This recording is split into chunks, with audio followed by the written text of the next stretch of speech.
പ്രശസ്ത ഖുർആൻ വ്യാഖ്യാന ഗ്രന്ഥമായ ഖുർആൻ ബോധനത്തിന്റെ 11ാം വാള്യം പ്രകാശനം ചെയ്തു.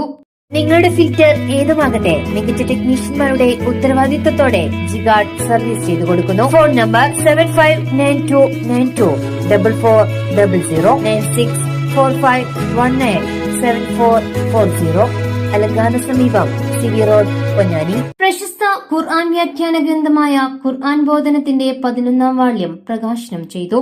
പൊന്നാനി മാസ് കമ്മ്യൂണിറ്റി ഹാളിൽ വെച്ച് നടന്ന ഖുർആൻ സമ്മേളനത്തിൽ പണ്ഡിതനും ശാന്തപുരം അൽജാമിയയിലെ അധ്യാപകനുമായ ഡോക്ടർ അബ്ദുൽ നസീർ ആസരി ആദ്യ പതിപ്പ് ഫൈസൽ ബാക്കഫി തങ്ങൾക്ക് നൽകിയാണ് പ്രകാശനം നിർവഹിച്ചത്. IPS ഡയറക്ടർ കോട്ടിൽ മുഹമ്മദ് അലി ചടങ്ങിൽ അധ്യക്ഷത വഹിച്ചു. ഖുർആൻ ബോധനം രചയിതാവ് TK ഉബൈദിന് ചടങ്ങിൽ ആദരം നൽകി. ഇത്തിഹാദുൽ ഉലമ സെക്രട്ടറി PK ജമാൽ മുഖ്യപ്രഭാഷണം നിർവഹിച്ചു. Doctor Abdul Naseer Azhari, IPS chief editor VA Kabeer, TK Ubaid തുടങ്ങിയവർ സംസാരിച്ചു. MO മെഹമ്മദ് ടീച്ചർ ഖുർആൻ ക്ലാസിന് നേതൃത്വം നൽകി. Jamaat Islami Ponnani area president P Abdussalam സ്വാഗതവും Maranchery area president A Zainuddin സമാപനവും നിർവഹിച്ചു. ഇഞ്ചീൽ, നമ്മൾ ബൈബിൾ എന്ന് പറയുന്ന ഇഞ്ചീൽ വേദഗ്രന്ഥമാണ്. ദാവൂദ് നബി അലൈഹിസ്സലാമിന് നൽകപ്പെട്ടിട്ടുള്ള സബൂർ വേദഗ്രന്ഥമാണ്. അതുപോലെ ഒരു വേദഗ്രന്ഥമാണ് വിശുദ്ധ ഖുർആൻ. എന്നാൽ അതുപോലെയല്ല. വിശുദ്ധ ഖുർആനിന് നേരത്തെ ഞാൻ പറഞ്ഞ 3 വേദഗ്രന്ഥങ്ങൾക്കും ഇല്ലാത്ത ഒരു പ്രത്യേകത കൂടെ ഉണ്ട്. ആ പ്രത്യേകത വിശുദ്ധ ഖുർആൻ സിദ്ധാന്തങ്ങളും വാദഗതികളും കൽപ്പനകളും മാത്രമല്ല, മറിച്ച് വിശുദ്ധ ഖുർആൻ സിദ്ധാന്തങ്ങളുടെയും ആദർശങ്ങളുടെയും പ്രമാണം കൂടിയാണ്. തൗറാത്ത് സ്വമേധയ ഒരു പ്രമാണമല്ല. തൗറാത്ത് സത്യസന്ധമാണ് എന്ന് തെളിയിക്കാൻ മറ്റൊരു പ്രമാണത്തിന്റെ ആവശ്യമുണ്ടായിരുന്നു. ആ പ്രമാണമായിരുന്നു തൗറാത്ത് കൊണ്ടുവന്ന പ്രവാചകൻ കലീമുല്ലാഹി മൂസ അലൈഹിസ്സലാമിന്റെ കയ്യിലെ ഒരു വടി. ഈസാ നബി അലൈഹിസ്സലാം കൊണ്ടുവന്ന ബൈബിൾ സ്വമേധയാ ഒരു പ്രമാണമല്ല. അത് പ്രമാണമാണ് എന്ന് തെളിയിക്കാൻ ആവശ്യമായ മറ്റൊരു പ്രമാണത്തിന്റെ ആവശ്യമുണ്ടായിരുന്നു. ആ പ്രമാണമായിരുന്നു അല്ലാഹു സുബ്ഹാനഹു വ തആല ഈസാ നബി അലൈഹിസ്സലാമിലൂടെ കാണിച്ചിട്ടുണ്ടായിരുന്ന അത്ഭുത സംഭവങ്ങൾ, മുഅ്ജിസത്ത് എന്ന പേരിൽ അറിയപ്പെടുന്ന. എന്നാൽ വിശുദ്ധ ഖുർആൻ അങ്ങനെയല്ല. വിശുദ്ധ ഖുർആൻ പ്രമാണമാണ് എന്ന് തെളിയിക്കാൻ ഇനി വേറെ ഒരു പ്രമാണത്തിന്റെ ആവശ്യമില്ല. ധാരാളം പ്രമാണങ്ങൾ അല്ലാഹു സുബ്ഹാനഹു വ തആല മുഹമ്മദ് നബി സല്ലല്ലാഹു അലൈഹി വസല്ലം കൊടുത്തിട്ടുണ്ട്. ജീവനുള്ളതും ജീവനില്ലാത്തതുമായ വസ്തുക്കൾ പ്രവാചകനോട് സംസാരിച്ചിട്ടുണ്ടായിരുന്നു. പ്രവാചക തിരുമേനിയുടെ കൈവിരലുകൾക്കിടയിലൂടെ ശുദ്ധമായ പാനീയം ഉറവെടുത്ത് ഒഴുകിയിട്ടുണ്ടായിരുന്നു.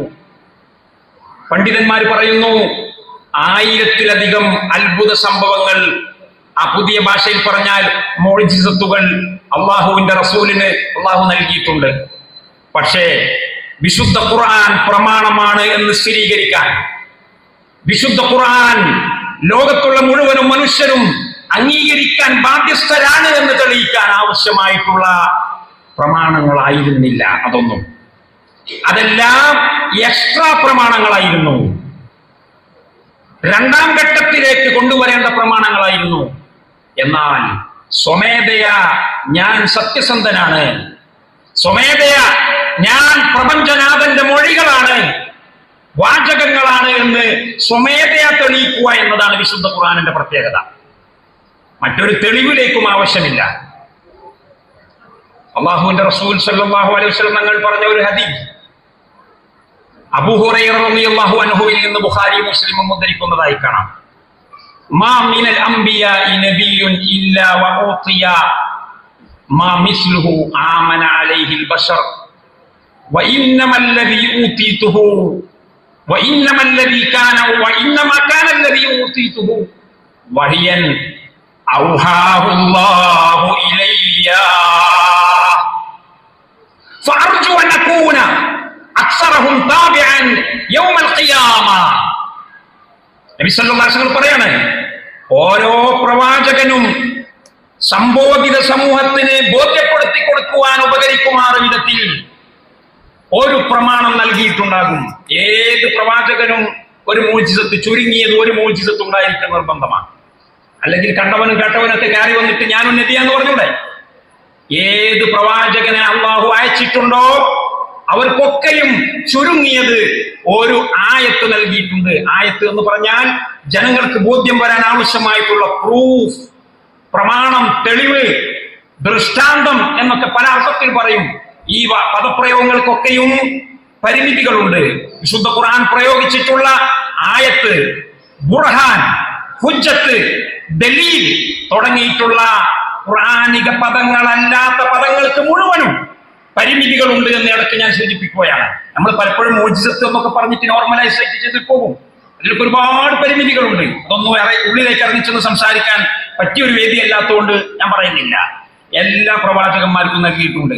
പക്ഷേ എനിക്കും നൽകിയിട്ടുണ്ട്. എനിക്കും ധാരാളം മോജിസത്തുകൾ നൽകിയിട്ടുണ്ട്. പക്ഷേ ഞാൻ എടുത്തു പറയുന്ന മോജിസത്ത്, ഞാൻ ലോകത്തിന്റെ മുമ്പിൽ മുഴുവനും അവസാന നാളിലേക്ക് വരെയുള്ള മനുഷ്യരോട് എനിക്ക് പറയാനുള്ള ദൃഷ്ടാന്തം,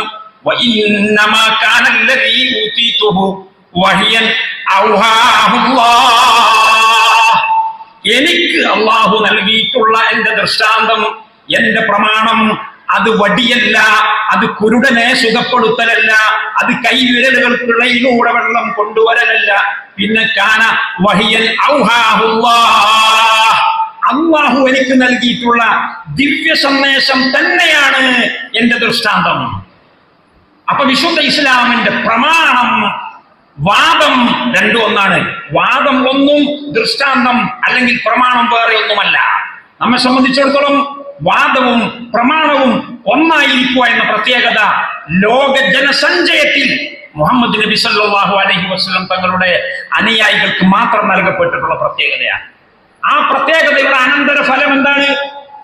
ആ പ്രത്യേകതയുടെ അനന്തരഫലം ലോകത്ത് കഴിഞ്ഞു പോയിട്ടുള്ള ഏത് പ്രവാചകനേക്കാളും കൂടുതൽ, ഏറ്റവും കൂടുതൽ അനുയായി വൃന്ദം ഉണ്ടാവേണ്ടത് മുഹമ്മദ് നബിക്കാണ്. കാരണം പ്രമാണം ഈ രീതിയിലുള്ളതാണ്, മറ്റൊരു രീതിയിലുമുള്ള പ്രമാണമല്ല. ഈ പ്രമാണത്തിന്റെ പ്രത്യേകത എന്താണ്? ഈ പ്രമാണം സ്വമേധയാ പ്രമാണമാണ്. ഈ പ്രമാണം ഖിയാമത്ത് നാൾ വരെ നിലനിൽക്കുന്ന പ്രമാണമാണ്. കേവല ബുദ്ധിയുള്ളവർക്ക് മനസ്സിലാക്കാവുന്ന പ്രമാണമാണ്. ഈ പ്രമാണം കേൾക്കുന്ന ഒരുത്തൻ രണ്ടാമത്തെ ഒരു പ്രമാണത്തെ കുറിച്ച് ആലോചിക്കുക പോലും ചെയ്യുകയില്ല. അതുകൊണ്ട് പ്രവാചകൻ പറഞ്ഞു, ഫഅർജൂ അൻ അകൂന അക്സറഹും താബിആ യൗമൽ ഖിയാമ. അതിന്റെ റിസൾട്ട് അതാണ്. ഇത് കേവലം ഒരു പ്രമാണമായതുകൊണ്ട് നിങ്ങൾ വെറുതെ പറയാനോ പ്രസംഗിക്കാനോ വേണ്ടിയല്ല, മറിച്ച് ഇതിന്റെ പിന്നിൽ വലിയൊരു താല്പര്യമുണ്ട്. ഇതിന്റെ പിന്നിൽ വലിയൊരു ഉദ്ദേശ ലക്ഷ്യമുണ്ട്. അള്ളാഹുവിനുണ്ട്, എനിക്കുമുണ്ട്. എന്താണ് ഉദ്ദേശ ലക്ഷ്യം? സ്വർഗത്തിൽ ഏറ്റവും കൂടുതൽ അനുയായികളുള്ളയാൾ ഞാനായിരിക്കണം. അത് പ്രവാചകന്റെ പ്രത്യാശയാണ്, അത് പ്രവാചകന്റെ ആഗ്രഹമാണ്, അത് പ്രവാചകന്റെ പ്രാർത്ഥനയാണ്, അത് അള്ളാഹുവിന്റെ തീരുമാനമാണ്. അതുകൊണ്ട് തന്നെ സ്വർഗത്തെ കുറിച്ച് പ്രവാചക തിരുമേനി പറഞ്ഞപ്പോൾ പറഞ്ഞു, സ്വർഗം അൽ ജന്നത്തു മിഅത്തുൻ വഇശ്റൂന സഫൻ ഉമ്മത്തി മിൻഹാ സമാനൂന സഫ്വാ. സ്വർഗത്തിൽ 120 അണികളാണ്. അതിൽ 2 അണികൾ എന്റേതാണ്. സുലുസ അഹ്ലിൽ ജന്നതി മിൻ ഉമ്മത്തി. സ്വർഗാവകാശികളിൽ 2 ഭാഗം. നിങ്ങൾ ആലോചിച്ചു നോക്കൂ, 1,24,000 പ്രവാചകന്മാർ വന്നു പോയിട്ടുണ്ട് എന്ന് പറയപ്പെടുന്നു. അതിൽ ഒരു പ്രവാചകനാണ് മുഹമ്മദ് റസൂലുള്ളാഹി.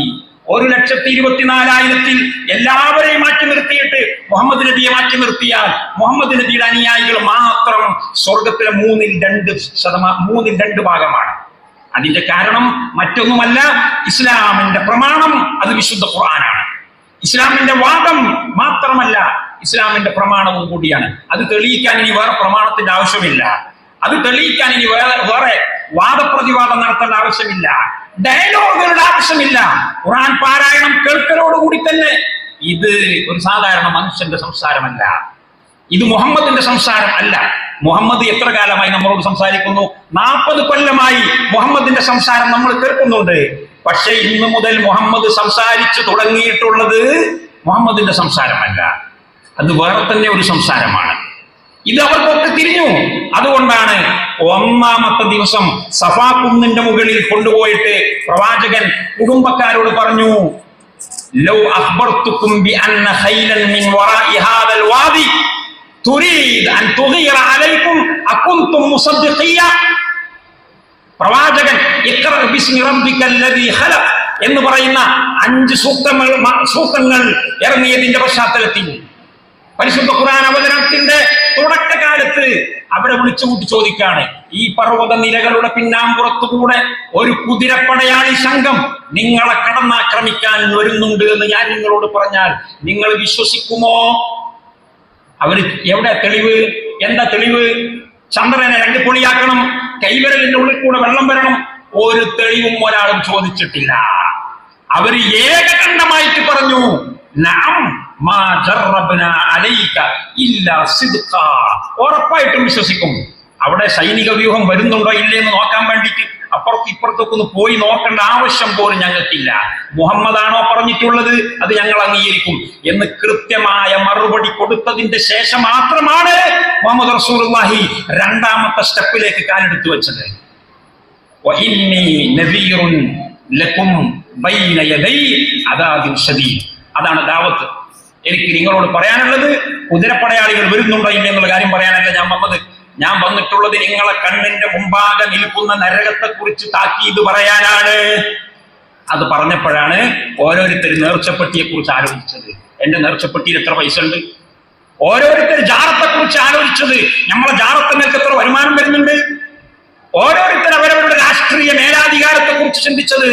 എന്റെ രാഷ്ട്രീയ അധികാരം തകർന്നു പോകും, എന്റെ നേർച്ചപ്പെട്ടിയിലെ പണം നശിച്ചു പോകും, ഞാൻ കെട്ടിപ്പൊക്കിയിട്ടുള്ള ജാറത്തിലേക്ക് ആളുകൾ വരാതെയായി പോകും, ഞാൻ കല്യാണം കഴിച്ചിട്ടുള്ള 10 ഭാര്യമാരിൽ കുറെ ആളുകളെ ഒഴിവാക്കി വിടേണ്ടി വരും. അങ്ങനെ പല നഷ്ടബോധങ്ങളും നഷ്ടഭയങ്ങളും അവർക്കുണ്ടായപ്പോ സംഗതി നല്ലതാണ്, കറി നല്ലതാണ്, മൊല്ലാക്കക്ക് പാരണ്ട എന്ന് പറഞ്ഞ ഒരു മാനസികാവസ്ഥയിലേക്ക് അവർ കാലുമാറുന്നത്. അല്ലാതെ ഖുർആനിൽ സംശയമില്ല. മുഹമ്മദ് നബിയിൽ സല്ലല്ലാഹു അലൈഹി വസല്ലം ഒരു കടുക് മണി പോലും സംശയമില്ല. പ്രവാചകൻ ഒരു വേള തോന്നിപ്പോയി, എന്നെ കുറിച്ചുള്ള വല്ല സംശയമാണോ, എന്റെ വ്യക്തി ജീവിതത്തിലുള്ള വല്ല പ്രശ്നമാണോ, അല്ലെങ്കിൽ ഞാൻ കൊണ്ടുവന്നിട്ടുള്ള വേദത്തിൽ ഇവർക്ക് സംശയം ഉണ്ടായിട്ടാണോ? അങ്ങനെ വരുമ്പോൾ അതൊരു മനപ്രയാസമാണല്ലോ. എന്തുകൊണ്ട് ഈ ജനങ്ങൾ നന്നാകുന്നില്ല? നബി സല്ലല്ലാഹു അലൈഹി വസല്ലം ആകുലപ്പെട്ടുകൊണ്ട് ജീവൻ കളയാൻ പോലുമായിപ്പോയി. മനസ്സ് പൊട്ടി മരിക്കുക എന്ന് പറഞ്ഞില്ലേ, മനസ്സ് പൊട്ടി മരിക്കുന്ന ഒരവസ്ഥയിലേക്ക് പ്രവാചകൻ വന്നു. എന്റെ വ്യക്തി ജീവിതത്തിൽ വല്ല തകരാറുമാണോ? ഞാൻ കൊണ്ടുവന്ന സന്ദേശം ഇവരാരും സ്വീകരിക്കുന്നു കാണുന്നില്ല. സൂറത്തുൽ കഹ്ഫിന്റെ 6, 7, 8 സൂക്തങ്ങൾ വായിച്ചു നോക്കണം. فَلَعَلَّكَ بَاخِعٌ نَفْسَكَ عَلَى آثَارِهِمْ إِن لَّمْ يُؤْمِنُوا بِهَذَا الْحَدِيثِ أَسَفًا. മുഹമ്മദ് നബിയെ, അങ്ങയുടെ ഹൃദയം പൊട്ടിയിട്ട് അങ്ങ് മരിക്കാനായിട്ടുണ്ട്. എന്തിനാണ് അങ്ങ് മരിക്കുന്നത്? അങ്ങയെ കുറിച്ച് ഒരാൾക്ക് സംശയമില്ല. അങ്ങ് പരമപരിശുദ്ധനാണ്. അങ്ങയുടെ വ്യക്തി ജീവിതത്തെ കുറിച്ച് ഒരാൾക്ക് പോലും സംശയമില്ല. അങ്ങ് കൊണ്ടുവന്ന വേദഗ്രന്ഥത്തെ കുറിച്ചും സംശയമില്ല. അത് എന്റെ കലാമാണ്, എന്റെ സൃഷ്ടിയല്ല. പലരും പറഞ്ഞു പോകാറുണ്ട് അറിയാതെ. ഖുർആൻ ദൈവ മറന്നുപോയി, ഒരു ടൈറ്റിൽ ഇപ്പൊ അടുത്ത് ഞാനൊരു മാസികയിൽ വായിച്ചതാ.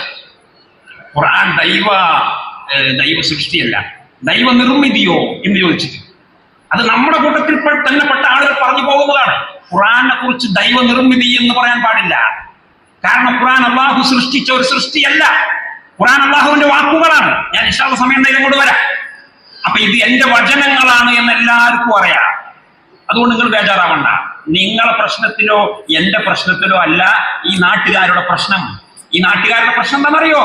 ഇന്നാ ജഅൽന മാ അലൽ അർദി സീനത്തൻ ലഹാ ലിനബ്ലുവഹും അയ്യുഹും അഹ്സനു അമലാ. ഞാൻ ഇവിടെ ഈ ഭൗതിക ലോകത്ത് ഒരുപാട് സൗന്ദര്യങ്ങൾ ഉണ്ടാക്കി വെച്ചിട്ടുണ്ട്. ആകർഷണീയമായ വസ്തുക്കളുണ്ട്, സ്ത്രീകളുണ്ട്, ആൺകുട്ടികളുണ്ട്, പെൺകുട്ടികളുണ്ട്, സമ്പത്തുമുണ്ട്, അധികാരമുണ്ട്, ആരോഗ്യമുണ്ട്, സൗന്ദര്യമുണ്ട്. എന്ന് തുടങ്ങുന്ന സൂറത്തു ആലു ഇമ്രാനിലെ സൂക്തം നിങ്ങൾ ആലോചിച്ച് നോക്കൂ. ദുനിയാവിലുള്ളതൊക്കെയും സൗന്ദര്യമാണ്. അൽമാലു വൽ ബനൂന സീനത്തുൽ ഹയാത്തി ദുനിയ സൂറത്തുൽ കഹ്ഫിൽ തന്നെ പറഞ്ഞു. അതുകൊണ്ട് അത് ഞാൻ വെറുതെ ഉണ്ടാക്കിയതല്ല, അത് കുറെ ആളുകളെ പരിശോധിക്കാൻ വേണ്ടി ഉണ്ടാക്കിയതാണ്. ലിനബ്ലുവഹും അയ്യുഹും അഹ്സനു അമലാ. സ്ത്രീകളെ കണ്ടിട്ട് ഞരമ്പ് രോഗം ബാധിക്കുന്ന ആളുകളുണ്ടോ? സമ്പത്ത് കണ്ടിട്ട് മതിമറന്നു പോകുന്നവരുണ്ടോ? രാഷ്ട്രീയ അധികാരത്തിന്റെ പേരിൽ മർദ്ദകന്മാരും പീഡകന്മാരും നീതി നിഷേധകന്മാരുമായി ജീവിക്കുന്നവരുണ്ടോ? പരിശോധിക്കാൻ വേണ്ടി തന്നെയാണ്. സമ്പത്ത് കൊണ്ട് പരിശോധിക്കും, ദാരിദ്ര്യം കൊണ്ട് പരിശോധിക്കും. അല്ലാഹുമ്മ ഇന്നി അഊദു ബിക മിനൽ ഫഖ്രി വൽ ഗിന. സമ്പത്തിന്റെ ഫിത്നയിൽ നിന്ന് മാത്രമല്ല, സമ്പത്തില്ലായ്മയുടെ ഫിത്നയിൽ നിന്നും പ്രവാചകൻ കാവൽ ചോദിച്ചിട്ടുണ്ട്. സമ്പത്തിന് ഫിത്ന എന്ന് പറയുമ്പോൾ ആൾക്കാർ വിചാരിക്കും സമ്പത്തിന് കുറച്ച് തകരാറുള്ളതുകൊണ്ടാണ്. സമ്പത്തിനൊരു തകരാറില്ല. സ്ത്രീകളുടെ ഫിത്ന എന്ന് പറയുമ്പോൾ ആൾക്കാർ വിചാരിക്കും സ്ത്രീകൾ പറ്റ മോശക്കാർ. സ്ത്രീകൾക്ക് ഒരു കുഴപ്പമില്ല. സ്ത്രീകൾ ഉണ്ടായിരിക്കൽ ഫിത്നയാണ്, സ്ത്രീകൾ ഇല്ലാതിരിക്കലും ഫിത്നയാണ്. രണ്ടു നിലക്കും ഫിത്നയുണ്ട്. വലനബലുവന്നകും ബിനഖ്സിൻ മിനൽ ജൂഇ വൽ ഖൗഫി. ഖുർആനിൽ പറഞ്ഞില്ലേ, ദാരിദ്ര്യം കൊണ്ട് പോലും നിങ്ങൾ പരിശോധിക്കും, സമ്പത്ത് കൊണ്ട് പരിശോധിക്കും, ആരോഗ്യം കൊണ്ട് പരിശോധിക്കും, രോഗം കൊണ്ട് പരിശോധിക്കും. അപ്പോൾ ഞാൻ ഈ നൽകിയിട്ടുള്ള വസ്തുക്കളെല്ലാം അവർക്ക് സൗന്ദര്യമായിട്ട് നൽകിയതാണ്, അവരെ പരിശോധിക്കാൻ വേണ്ടി. അപ്പോൾ എന്തായി? ആ പരിശോധനയിൽ പരാജയപ്പെട്ടു പോയി. ഇത് നമ്മളെ പരിശോധിക്കാൻ വേണ്ടി തന്നതാണ് എന്ന് അവർ മനസ്സിലാക്കിയില്ല. ലോകത്തെ ഏറ്റവും വലിയ കോടീശ്വരന്മാരിൽ കോടീശ്വരനായ, ലോകത്തെ ഏറ്റവും വലിയ രാഷ്ട്രീയ തമ്പുരാക്കന്മാരിൽ ഏറ്റവും വലിയ ആളായിരുന്ന, ഒരു കാലഘട്ടത്തിൽ ലോകത്തെ മുഴുവനും ഭരിച്ചു കൊണ്ടുപോയ സുലൈമാൻ ഇബ്നു ദാവൂദ് അലാ നബിയിനാ വഅലൈഹി വസ്സലാത്തു വസ്സലാം മഹാനവറുകൾ പറയാണ്, ഹാദാ മിൻ ഫദ്ലി റബ്ബി ലിയബ്ലുവനി അശ്കുറു അം അക്ഫുറു. ഈ ലോകം മുഴുവനും ഞാനാണ് ഭരിച്ചു കൊണ്ടുപോകുന്നത്. പക്ഷെ ഇത് എന്റെ സ്വന്തം പ്രൗഢിയല്ല, ഇത് എന്റെ സ്വന്തം തറവാടിത്തമല്ല, മറിച്ച് ഞാൻ നന്ദിയുള്ളവനാണോ നന്ദി കെട്ടവനാണോ ഇത് പരിശോധിക്കാൻ വേണ്ടിയിട്ടാണ്. മുഹമ്മദ് നബിയെ, നിങ്ങൾ ബേജാറാവണ്ട. നിങ്ങൾ വേദഗ്രന്ഥത്തിലും സംശയവുമില്ല, നിങ്ങളുടെ വ്യക്തിശുദ്ധിയിലും സംശയമില്ല.